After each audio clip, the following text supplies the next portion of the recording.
Hoje em dia é comum nós ouvirmos se dizer que Deus vai operar, Deus vai curar, Deus vai salvar. E tudo é Deus, Deus, Deus. A pergunta é: aonde fica a responsabilidade humana? Aonde fica aquilo que nós devemos fazer? Neste vídeo eu vou falar sobre a responsabilidade que nós temos de administrar os recursos que Deus nos dá. Será uma aula preciosa sobre a mordomia cristã. O meu nome é Clésio Lefa e você está no canal Ensino Sem Fronteira.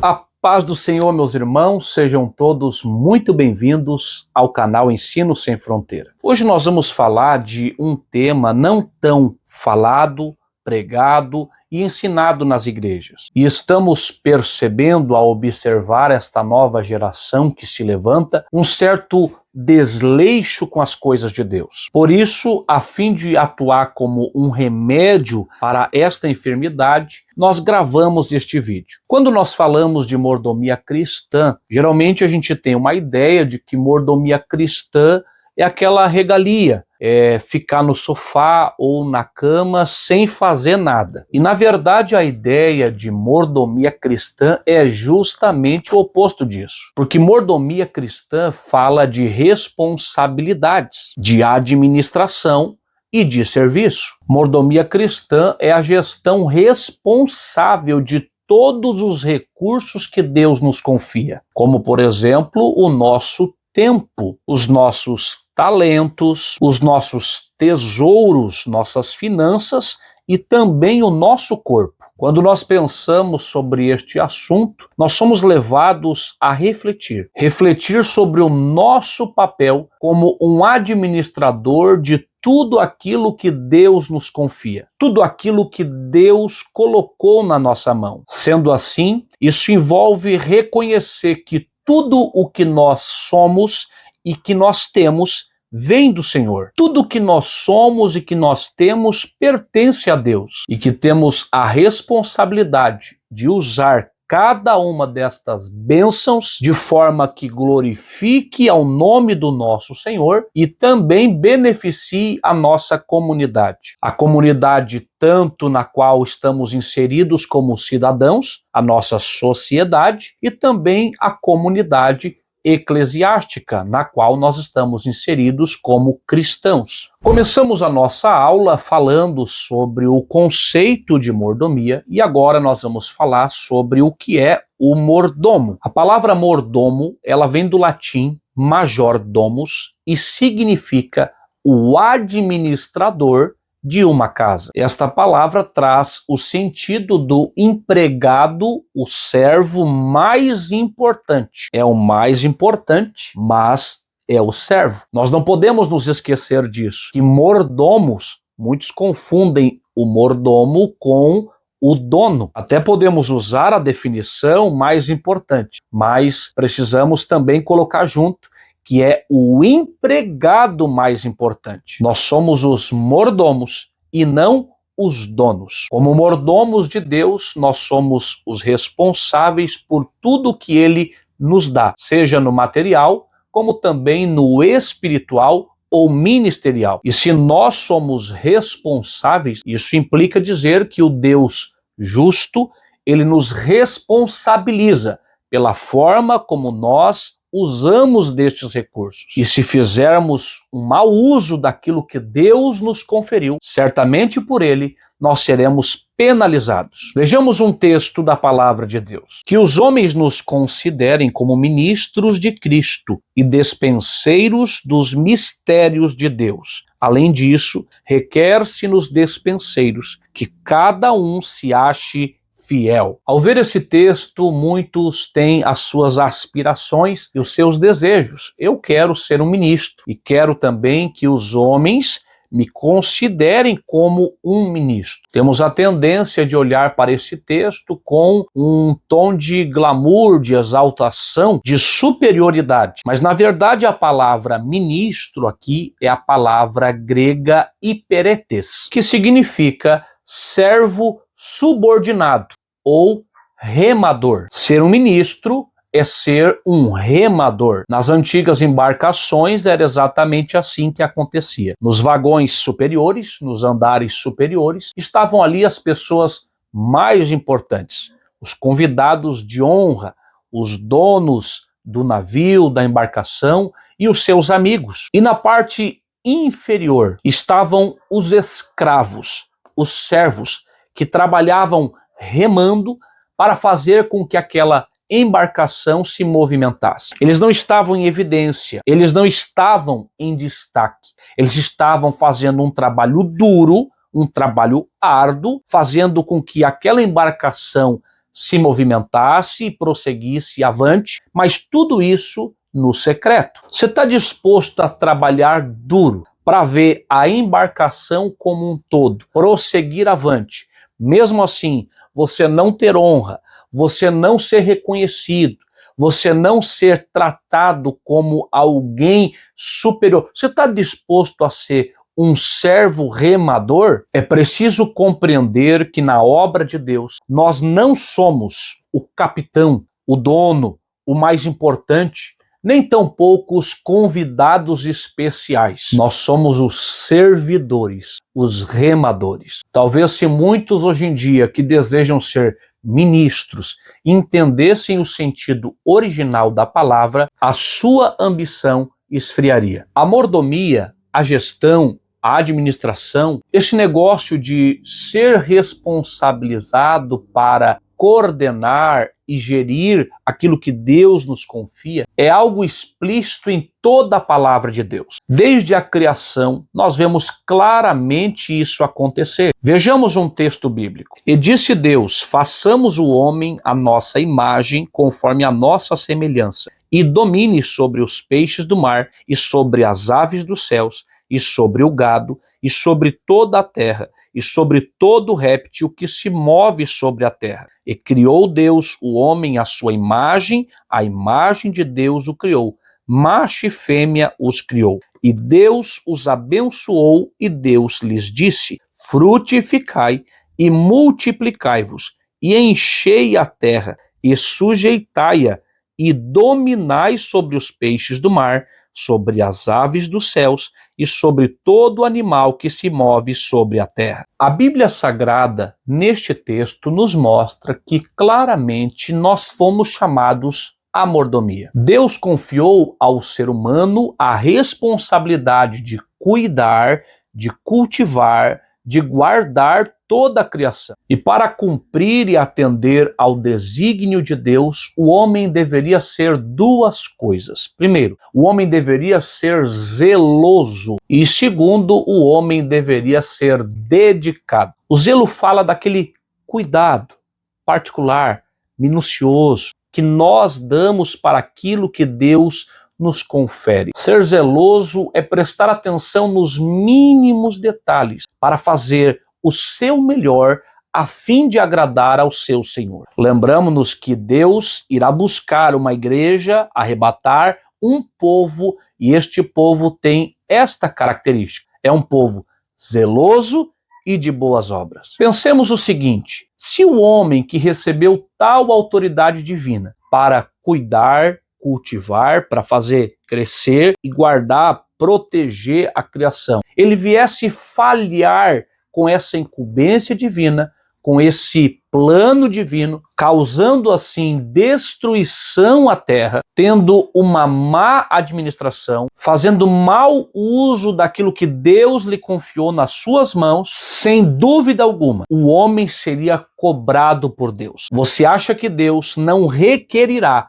aquilo que ele confiou nas tuas mãos, que ele depositou sob os teus cuidados? Você acha que o desleixo, o descuido, a falta de zelo, de dedicação, todas estas coisas passarão batidas aos olhos do Senhor? É claro que não. É preciso que nós enxerguemos a responsabilidade que repousa sobre nós, pois de Deus nós recebemos alguma coisa. Você recebeu um tempo, eu recebi um tempo, você recebeu uma vida, eu recebi uma vida, você tem recursos, eu tenho também os meus, você tem talentos e eu também tenho os meus. E quanto a cada um destes, prestaremos contas diante de Deus. Sejamos com este estudo da palavra de Deus agora vacinados contra o desleixo na obra de Deus. Façamos nós com toda a diligência a obra que Ele confiou nas nossas mãos. Pois quando findar o tempo de trabalho e formos chamados a prestar contas, Deus responsabilizará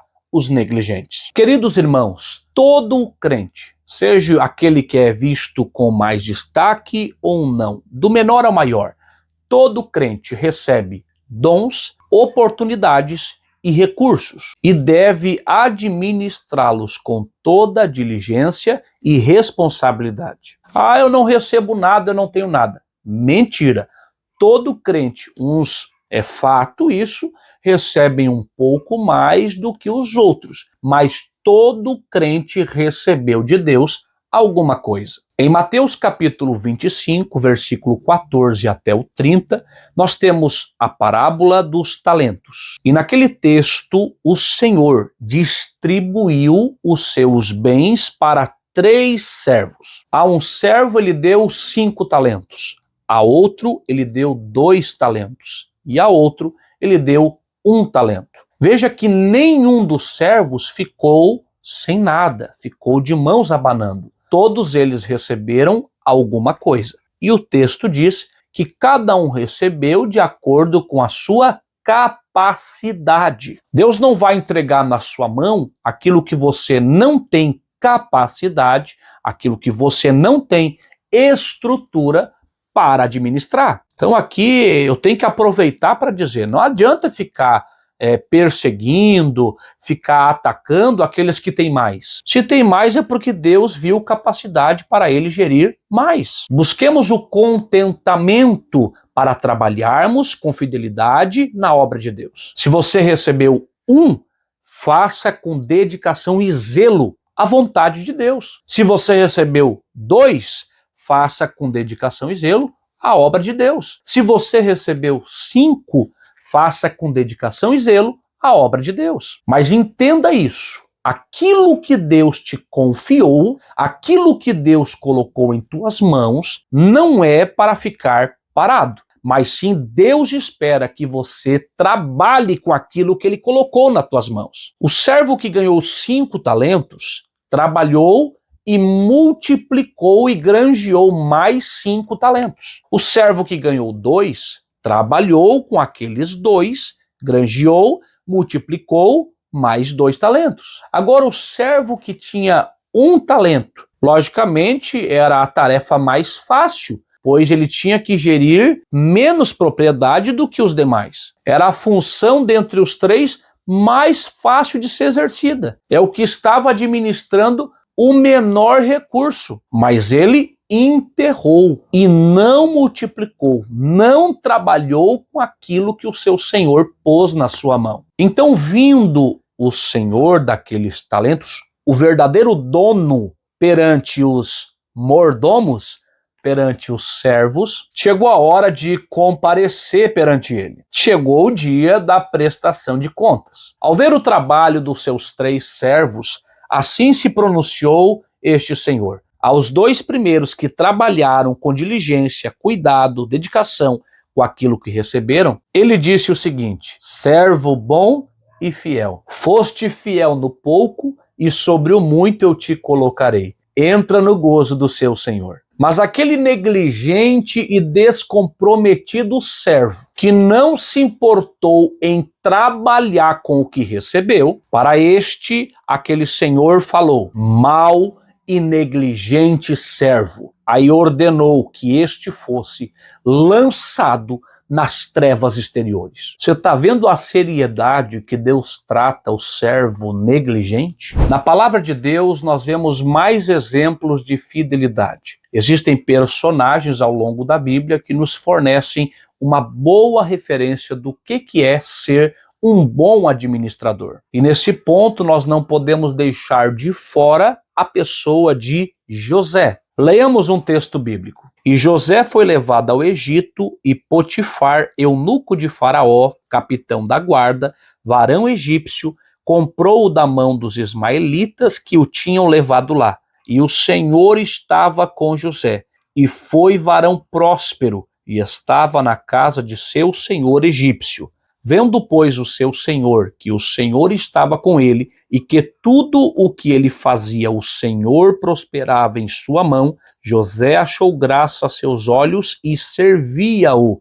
E ele o pôs sobre a sua casa e entregou na sua mão tudo o que tinha. Após a situação que José teve com seus irmãos, que por inveja o venderam a uma caravana de ismaelitas, José pelos mesmos foi vendido ao Egito como escravo. Quem o comprou foi Potifar, o capitão da guarda real de Faraó. A princípio ali José seria um escravo, um servidor do oficial, mas este, ao se deparar com a vida deste jovem, o jovem hebreu achou graça a seus olhos. E Potifar então pôs José como o administrador de toda a sua casa e de tudo o que ele tinha. O que nós vamos fazer aqui é notar na vida de José as virtudes que o texto nos informa que ele possuía. Virtudes estas que o tornaram apto para receber tamanha incumbência. No versículo 2 e 3, que nós fizemos menção aqui, do capítulo 39 de Gênesis, nós vemos que José foi um homem próspero. Teve inveja, sim, foi vendido, sim, era um escravo, sim, mas nós vemos que a prosperidade estava sobre a sua vida. O versículo 2 diz que ele foi varão próspero. O versículo 3 diz que Potifar olhou para José e viu que tudo o que José colocava à sua mão prosperava. Esse é o servo que todo mundo quer. Aonde coloca, aonde põe a sua mão, prospera, dá certo. Pode tirar daqui, botar para lá, tirar de lá, botar para aqui.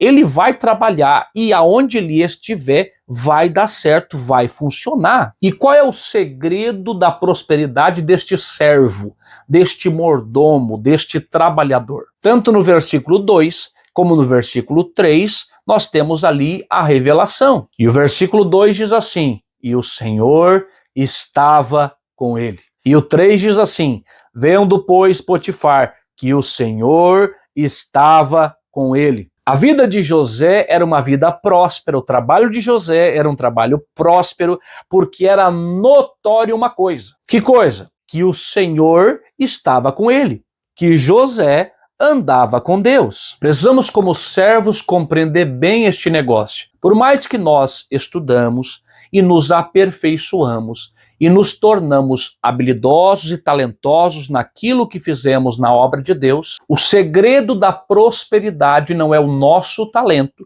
a nossa habilidade ou o nosso intelecto. O segredo da prosperidade é a presença de Deus conosco. O Senhor, porém, estava com José e estendeu sobre ele a sua benignidade e deu-lhe graça aos olhos do carcereiro mor. E o carcereiro mor entregou na mão de José todos os presos que estavam na casa do cárcere. E ele fazia tudo o que se fazia ali. E o carcereiro mor não teve cuidado de nenhuma coisa que estava na mão dele, porquanto o Senhor estava com ele, e tudo o que ele fazia, o Senhor prosperava. Na casa de Potifar, a esposa do mesmo tentou o jovem hebreu e o acusou, o caluniou. José não falhou com a sua fidelidade, com a sua integridade. José não caiu na tentação e no pecado, mas foi acusado injustamente e tratado ali como um criminoso. Dali José foi preso e parou no cárcere, na casa do cárcere. E o que lá aconteceu? O carcereiro viu que Deus era com José. Deus estendeu a sua benignidade para com o seu servo, que lá estava não por um pecado. Então veja, José está sendo colocado numa prisão. Na boca do povo ali, José tinha feito uma atrocidade, pois sediou a mulher do oficial. Mancharam a reputação de José, mas não tocaram no caráter de José. Com as mentiras falaram acerca de José, mas o Deus dos céus sabia toda a verdade. E mesmo José estando na prisão, Deus estava com ele lá. Então a Bíblia diz que José achou graça aos olhos do carcereiro, no qual confiou a José todo o trabalho da prisão. E a Bíblia diz que o carcereiro não teve cuidado de coisa nenhuma que estava na mão de José. É mais ou menos assim, o trabalho que este rapaz faz é um trabalho bem feito e eu não preciso me preocupar. Olha que lição preciosa. Mudou o lugar. Ele não está mais agora na casa de Potifar. Ele está na prisão. O lugar mudou, mas os resultados não mudaram. Porque José era bom na sua administração,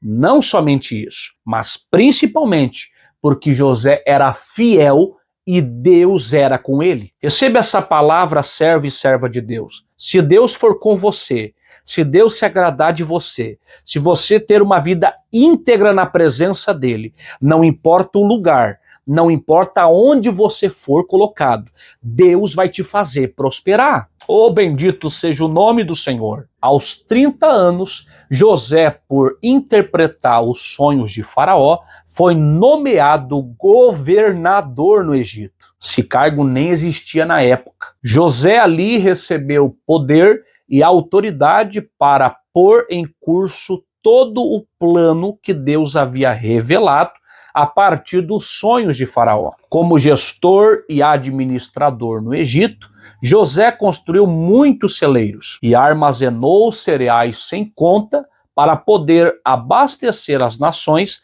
nos anos que viriam de fome e escassez. Resumindo a história deste homem, José foi um bom mordomo na casa de Potifar, José foi um bom mordomo na casa do cárcere, na prisão, e José foi um bom mordomo como governador. Portanto, José na Bíblia nos fornece um exemplo de administração fiel pela qual nós podemos nos inspirar. Escravo, prisioneiro, governador. Eu me lembro de novo de Mateus 25. Foste fiel no pouco, sobre o muito eu te colocarei. Em Lucas capítulo 12, versículo 42 ao 48, nós temos um excelente texto que fala sobre a mordomia cristã. Nele nós encontramos 3 tipos de mordomos. Vejamos. E disse o Senhor: qual é, pois, o mordomo fiel e prudente, a quem o Senhor pôs sobre os seus servos para lhes dar a tempo a ração? Bem-aventurado aquele servo a quem o Senhor, quando vier, achar fazendo assim. Em verdade vos digo que sobre todos os seus bens o porá.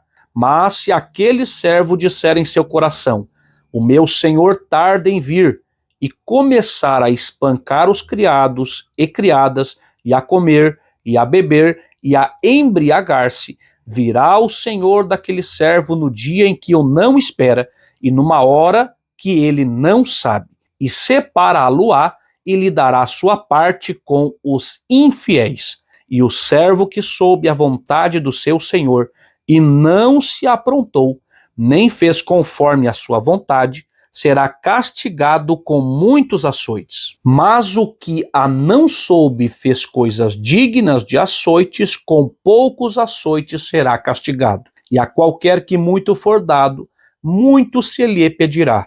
E ao que muito se lhe confiou, muito mais se lhe pedirá. Esse texto bíblico nos reserva preciosos ensinamentos. Aqui Jesus nos adverte acerca da má mordomia cristã. Para muitos, hoje em dia, cuidar das tarefas da casa do Pai, administrar, trabalhar com responsabilidade, é uma tarefa irrelevante e que pode até mesmo ser desprezada e abandonada. Talvez você que esteja me ouvindo aqui já esteja se lembrando de alguém. É a casa de Deus, as coisas de Deus, a obra de Deus. Se der, eu faço. Coloca tudo na frente das coisas de Deus. E olha o problemão que isso traz ao mordomo, ao servo. Jesus disse que ao vir o Senhor daquele servo em hora inesperada, o negligente e desleixado servo, mordomo, seria julgado e receberia a mesma sentença dos infiéis. Essa aqui é pesada. Essa aqui é dura. Que negócio é esse de mesma sentença dos infiéis? É isso mesmo. Mas eu não estou mais no mundo. Eu não estou mais naquelas minhas velhas práticas.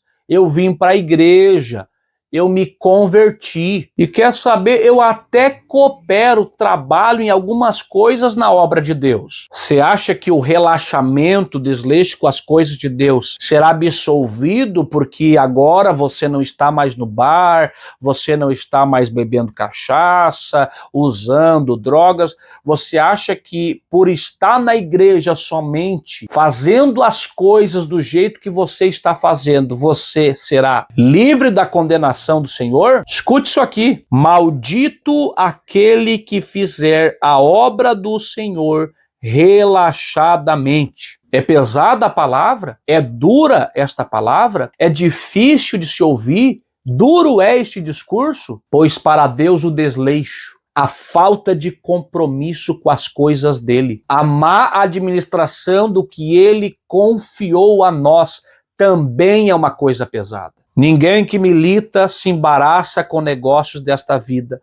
a fim de agradar aquele que o alistou para a guerra. E se alguém também milita, não é coroado se não militar legitimamente. Deus está nos chacoalhando com esta palavra. Quantos embaraços nós carregamos na nossa vida, que tem roubado o nosso tempo e nos impedido de produzir. Entenda isso. Para agradar a Deus, conforme o texto que nós fizemos menção, é preciso detectar estes embaraços e se desfazer destes embaraços. Administrarmos melhor a nossa vida, o nosso tempo, em prol do que realmente é importante, daquilo que é essencial e vital. Queridos irmãos, nós recebemos um privilégio de Deus. Isso é um privilégio de sermos feitos servos dele e podermos cooperar com o seu reino. Deus nos confiou o ministério e o serviço da sua casa. Que tipo de postura devemos ter com relação a Deus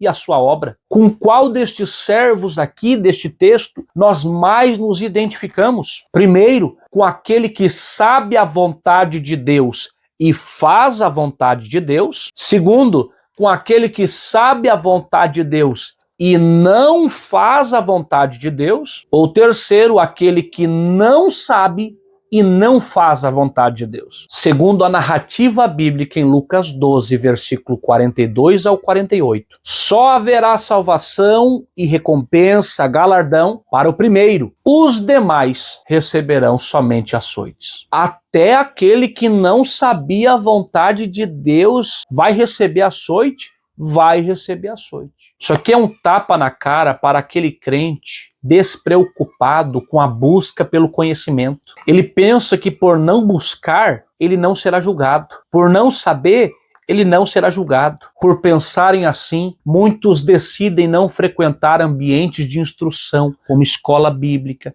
como curso de teologia. Não querem se aperfeiçoar e conhecer a vontade de Deus. Pensam que se não conhecerem a vontade de Deus, não serão julgados por Deus. Mas o texto é claro: o único que receberá a salvação e o galardão é aquele que faz a vontade de Deus. Mas eu não sei como é que eu vou fazer. Então procure ser diligente, procure aprender como fazer. Te esforce para descobrir a vontade de Deus e aplique a tua vida no cumprimento da mesma. Concluímos esta ministração com algumas perguntas importantes. Como está a nossa mordomia cristã com relação ao tempo? Como está a nossa mordomia cristã com relação aos nossos bens materiais? Como está a nossa mordomia cristã com relação à nossa vida religiosa, nossa vida espiritual? Será que estamos tendo boa administração ou uma má administração? Em todas as esferas da nossa vida, devemos sempre estar atentos quanto à nossa responsabilidade. Somos responsáveis pela forma como gerimos os recursos que Ele nos dá. O Senhor, o nosso Deus, exige de nós um bom desempenho, que toda preguiça espiritual, que todo desleixo espiritual, que toda falta de compromisso e comprometimento desapareçam das nossas vidas. E a partir de hoje, possamos fazer diferente. Aqui podemos aprender com as palavras do apóstolo Paulo. Na sua segunda epístola aos Coríntios, capítulo 12, versículo 15, ele disse: Eu, de boa vontade, me gastarei e ainda me deixarei gastar em prol das vossas almas. Que esta palavra venha impactar a sua vida e transformar a sua vida. Se você gostou deste conteúdo, eu já te peço que você deixe o seu like, se inscreva no nosso canal para acompanhar os próximos vídeos que postarmos aqui. Não se esquece também de compartilhar com mais alguém essa ministração. Já me despeço dos irmãos e marcamos o nosso encontro para o próximo vídeo. O meu nome é Clésio Lefa e aqui eu estou em nome do Rei, em prol do reino de Deus, crendo sempre na autoridade máxima das Escrituras.